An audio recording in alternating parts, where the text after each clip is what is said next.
बिस्मिल्लाहिर्रहमानिर्रहीम अस्सलाम वालेकुम। मैं इस वक्त गुड़ बाज़ार और हक बाज़ार के चौराहे पर खड़ा हूँ और आज ये मार्केट एक दो तीन दुकानें नहीं बल्कि पूरी की पूरी मार्केट सील की गई है। हक बाज़ार की, गुड़ बाज़ार की और इसके अलावा अनारकली बाज़ार, जहाँ पे ईद से चंद दिन पहले बहुत ज़्यादा रश होता है। तो मैंने कहा रात को आपको ये मनाजर में दिखाऊं कि इस वक्त यहाँ पे क्या सूरत हाल है। लोग ईद की खरीदारी के लिए यहाँ पे आ रहे हैं, लेकिन मायूस उनको लौटना पड़ रहा है, क्योंकि जो हब है बिजनेस का वो है यहाँ पे अनारकली बाजार।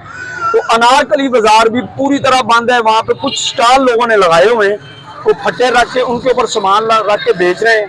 और ये गुड़ बाजार है, इधर भी गुड़ बाजार है, दोनों तरफ गुड़ बाजार के मनाजर हैं।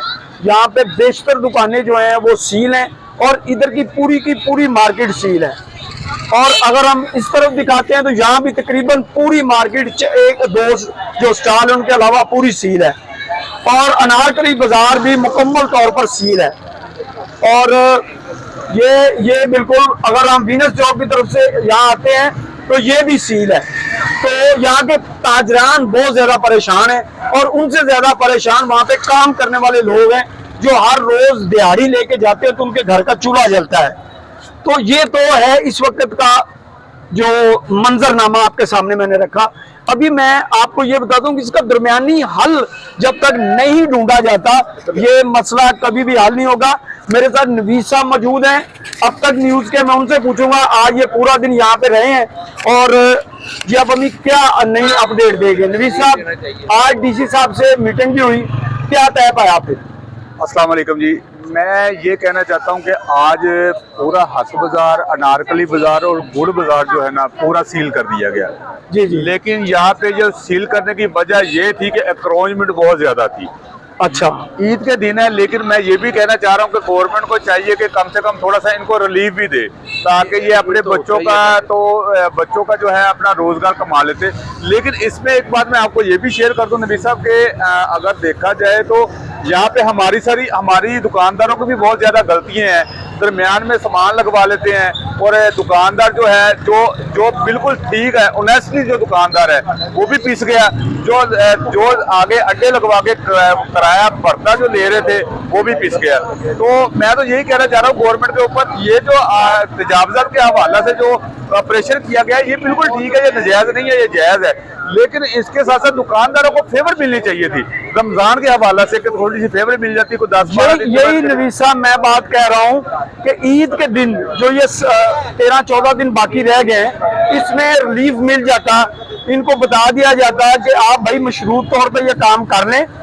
ये शर्त रख दी जाती कि बाद में आप गारंटी दें कि आप तजावजात कायम नहीं करेंगे। इसमें नबी साहब एक ये बात है कि ये अंजुमन ताजरन को चाहिए था कि जितने भी बाजार के सदर है ये इकट्ठे होकर डीसी साहब के पास जाते, उनसे ये कहते हैं कि ये हमें रिलीफ चाहिए 10 दिन का।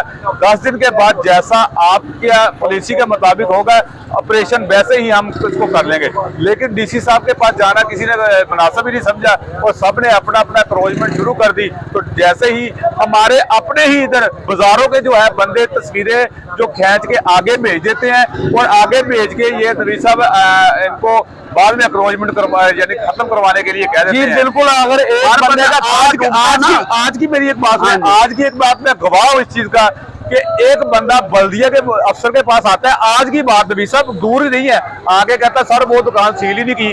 आप एक दूसरे की खुद ही तो टांगे खींची जा रहे हैं। एक की सील होती है, दूसरे को वो कहते हैं ये क्यों सील क्यों नहीं की। मकसद ये है कि या तो आप एक हाथ खड़े हो, एक जगह पे खड़े हो, सारे खड़े हो, ताकि पता चलना चाहिए कि सारे एक जगह पे खड़े हैं, यानी यकजान नहीं है, ये बिखरे हुए हैं। और एक का लॉस होता है तो वो कहता दूसरा क्यों बच रहा है।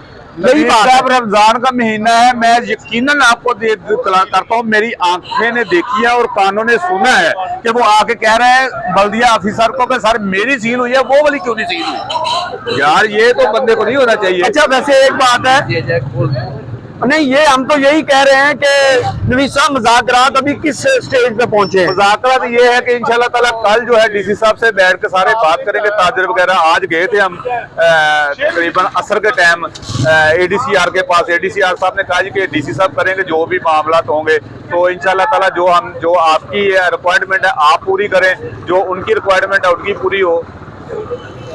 जी बिल्कुल, आप सही कह रहे हैं। इसमें मैं ये भी एक बात बता दूं नवीद साहब, अगर तो डीसी साहब ये चीज जगह देते हैं, और मैं ये कहता हूँ कि दुकानदारों को ये फेवर मिलनी चाहिए, जुर्माने नहीं होने चाहिए। जुर्माने रोक दें और दरमियान वाला रास्ता जो है ना वो ताजर छोड़ दें। हाँ, दरमियान वाला अपनी दुकान के आगे एक दो फुट तक अगर मंगाते हैं ठीक है, क्योंकि ये ईद का सीजन चल रहा है इस वक्त। जी ईद का सीजन है। अभी आए हैं डीसी से होके ना, डीसी ने उनको भेज दिया है वापस। ठीक है, वो कह रहे हैं चौधरी फयाज से बात करेंगे। ठीक है, डीसी ने फयाज का कहा है, चौधरी फयाज से बात करके वो वापस आएंगे। अब आपको अपडेट आएंगे, सारे बाजार में आगे अंजमन ताजरान वापस आ जाइए। ठीक है, उधर बैठ गए हैं इधर सदर बाजार में। अब वो बात करके फाइनल डिसीजन वो जो भी बनाएंगे शेड्यूल, वो इंशाल्लाह वो कहते हैं अभी थोड़ी देर तक बता देंगे। जी नबी साहब वो कह रहे जी कि डीसी साहब के पास हम गए थे, चौधरी फयाज भी गया था और उन्होंने कुछ शेड्यूल वगैरह बनाया होगा। इंशाल्लाह वो शेड्यूल के मुताबिक दुकानें ओपन हो जाएंगी। लेकिन मैं ये फिर भी आखिर में यही कहना चाह रहा हूँ कि गरीब आदमी को रिलीफ मिल जाए, जुर्माने इनके जो है छोड़ दिए जाए, दुकानें इनकी ओपन कर दिए जाए। हालात पहले ही ऑलरेडी खराब है, बाजारों में कारोबार खत्म है, लेकिन ये जो अक्रोचमेंट है, मैं दुकानदारों से भी यही अपील करूंगा कि अक्रोचमेंट भी खत्म की जाए। दरमियान में जो लोगों ने एक दूसरे को जगह दे के जो किराए ले रहे हैं, वसूल खुद कर रहे हैं, ये इससे भी बात है। नहीं, वो चंद दुकानदार हैं लेकिन ज्यादा नहीं है। चंद बहुत सारे दुकानदार हैं। अच्छा, बहुत सारे बहुत ज्यादा दुकान। चंद नहीं है, बहुत सारे। अच्छा, मेरे अंदाजे में चंद थे, लेकिन आप कह रहे हैं बहुत ज्यादा है। ये तो हालात है हमारे बाजार के कि हमारा एक साइड बंद है, दूसरी साइड खुली हुई है। अब डीसी से बात करें तो क्या करें, वो आगे से कहते हैं पहले आपस में तो इत्तेफाक करें आप। ठीक है ना, और वो पीछे वाला सारा बाजार खुला होता, लाइव मारे अंदर 1 मिनट कैमरा, मुझे पता है ना। है। अब ये हमारा बाजार, हमें किस चीज की सजा है? हमारे ना रेडी लगती है, ना किसी से पैसे लेते हैं, हमारा लाइन ऑफ बिल्डिंग बैठा हुआ है। अच्छा, यहाँ पे जितने लड़के काम करते हैं वो छोटी छोटी कॉलोनियों से आते हैं। मैं बताता जाऊँ बाजार सील होने का मकसद, इस बाजार को गुड़ बाजार को देख लें। ये गुड़ बाजार की कुछ दुकानें ऐसी है जो अपनी जगह पे काम करते हैं, और जो फ्रेंड वाली दुकानें जो किराने स्टोर है ना, वो उन्होंने ये बाजार को खराब किया हुआ है। अगर हम हक बाजार की बात करें तो यहाँ पे दरमियान में जो काफी सारी जगह जो है आगे सारी कवरेज कर लेते हैं, और यकीन करें दोनों यानी कि दरमियान में सारी जगह लगा लेते हैं। हाँ जी, लगा के उसको सड़क को ब्लॉक कर देते हैं।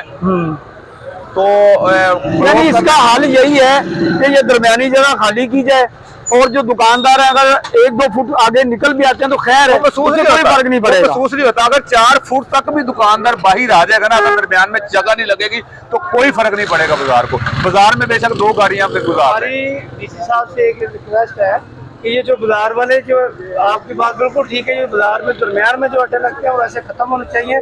जो दुकान के आगे जो हमें पीली लाइन पे जगह दी थी ना, हमें ईद तक वो दे दें।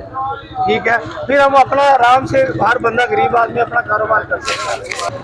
लीजिए जी, अभी जो बात सामने आई है वो यही है कि ताजरान और यहाँ पे जो लोग काम करते हैं उनका कहना है कि ईद तक हमें रिलीफ दिया जाए, और हम दरमियान में तजावजात है उसको ख़त्म करते हैं, तो हमें ईद तक रिलीफ दे दिया जाए। तो हम इंशाल्लाह ईद के बाद जैसे गवर्नमेंट कहेगी उस तरह उनके साथ तावन करने को तैयार है। तो हुकूमत को भी इस वक्त चाहिए कि थोड़ा सा अपना रवैया उसमें लचक पैदा करे, ताकि ये मामला हल हो सके, ताकि लोगों में के घरों में जो रोजी रोटी का मसला है वो पैदा ना हो।